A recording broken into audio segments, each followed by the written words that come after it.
Brought to you by ITIL.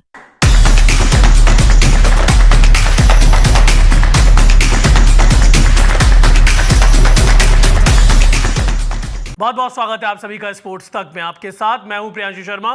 दोस्तों 7 फरवरी को टी20 world cup की शुरुआत हुई थी। 20 टीमें थी, उसके बाद 8 टीमें रह जाती है, फिर 4 और अब रह गई हैं 3 टीमें। न्यूजीलैंड ऑलरेडी फाइनल में पहुंच चुकी है। इंडिया और इंग्लैंड के बीच आज सेमीफाइनल का मुकाबला खेला जाना है और फिर हमें यहां पर फाइनलिस्ट मिल जाएंगे। इस ट्रॉफी के लिए, इस चमचमाती हुई ट्रॉफी के लिए पूरी जद्दोजहद है। इंडिया इस वक्त डिफेंडिंग चैंपियंस है और न्यूजीलैंड पहुंच चुका है दावेदारी पेश करने के लिए। साथ साथ इंग्लैंड के सामने आज टीम इंडिया का एक्शन में नजर आएगी। लेकिन टी20 वर्ल्ड कप को, इस वाले टी20 वर्ल्ड कप को कई चीज़ों के लिए ध्यान रखा जाएगा, बट एक चीज़ है जिसके लिए कोई ध्यान नहीं रखना चाहेगा लेकिन रखा तो जाएगा, वो है एम्पायरिंग ब्लंडर्स। जी हाँ, कई सारे एम्पायरिंग ब्लंडर्स हमें इस टी20 वर्ल्ड कप में देखने को मिले डिस्पाइट इतनी टेक्नोलॉजी होने के बावजूद। तो चलिए आपको बताते हैं कि कौन कौन से वो एम्पायरिंग ब्लंडर्स हैं जिनकी लगातार चर्चा हो रही है, क्योंकि कल के मैच में भी जो साउथ अफ्रीका न्यूजीलैंड का मैच था वहां पर भी एक एम्पायरिंग ब्लंडर का यहां पे नमूना देखने को मिला। सबसे बड़ी बात आपको बताएं, एडियन मार्कन जो कि कप्तान है यहां पर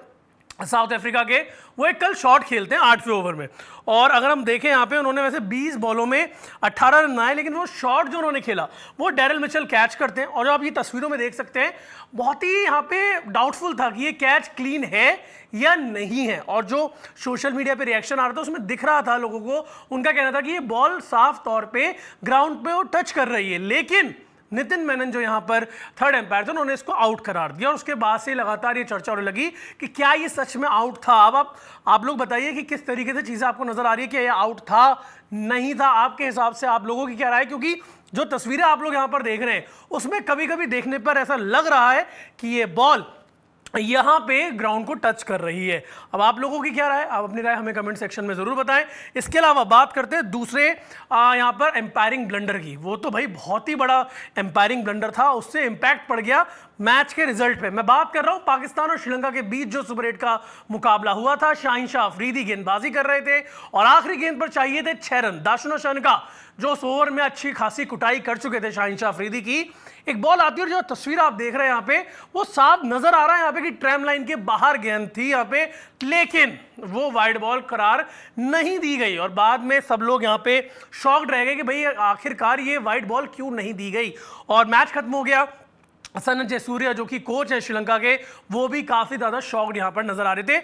और फैंस, चाहे श्रीलंकन फैंस की आप बात कर लीजिए, क्रिकेट फैंस की आप बात कर लीजिए, हर कोई काफी ज्यादा शॉक था कि भाई ये तो वाइड थी, 200% वाइड थी, इसको वाइड क्यों नहीं दिया गया। इसके अलावा अगर हम बात करें तो वेस्ट इंडीज वर्सेस, अगर हम बात करें इंडिया का जो मुकाबला था सुपर 8 का मुकाबला, वहां पर भी जो जसप्रीत बुमराह ने गेंद डाली थी, शिमरॉन हेटमायर का जो कंट्रोवर्सी हुई थी, उसमें लग तो रहा था कि क्लीन आउट है वो, क्योंकि जब वो मारने गए वो एज आया, यहां पर जो तस्वीरों में आप देख रहे हैं, लेकिन उस पर भी कुछ फैंस ने सवाल उठाए थे यहाँ पे कि भाई ये इतना क्लीन नहीं है। और आप जैसे तस्वीर देख रहे हैं, शिमरॉन हेटमायर भी काफी ज्यादा गुस्से में नजर आ रहे थे, लेकिन जो हुआ सो हुआ, लेकिन वो आउट दिए गए। यहाँ पे कुछ एक्सपर्ट्स का भी ये कहना है कि भाई उसका डिसीजन का मैच पर असर पड़ा। ये 3 जो डिसीजंस थे ये सवालों के घेरों में लगातार रहे हैं। अब मैंने आपको तीनों यहाँ पर जो इंसिडेंट्स हुए हैं वो आपको बताया। अब आप लोगों को हमें कमेंट सेक्शन में बताना है कि आपके अकॉर्डिंग ये ब्लंडर्स थे या सही फैसले थे। अपनी राय हमें कमेंट सेक्शन में जरूर बताएं।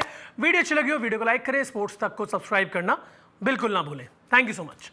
स्पोर्ट्स तक पर आपको न सिर्फ खबरें मिलेंगी बल्कि आपका ओपिनियन भी मैटर करता है। यह आप ही का मंच है। आइए बताइए, भारतीय क्रिकेट टीम से आप क्या उम्मीद करते हैं। रहिए स्पोर्ट्स तक के साथ, सब्सक्राइब कीजिए स्पोर्ट्स तक को यूट्यूब और फेसबुक पर।